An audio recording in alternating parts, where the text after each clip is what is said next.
Hamabi lege hazkuntza pertsonalerako. 1. Diziplina.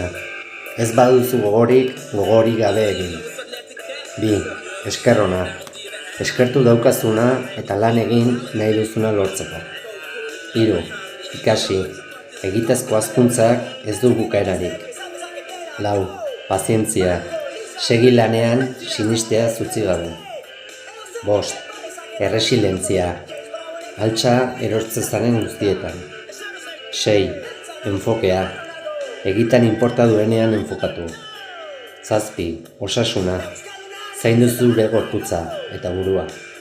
8. Konexioak. Egitazko konexioak ez dira forzatzen. 9. Atentzio osoa. Orainean egotea oso boteretsua da. 10. Osotasuna. Zure balorea ekintzetan dago, ez itxurakerian. 11. Definitu planak. Direkzio zehatzi gabe ez dago hazkuntzarik. Eta 12. Konstantzia. Talentuak ateak irekitzen ditu, baina konstantziari esker iristen zara. Eman like bat gustatu bazaizu eta subskribitu. Ongi izan.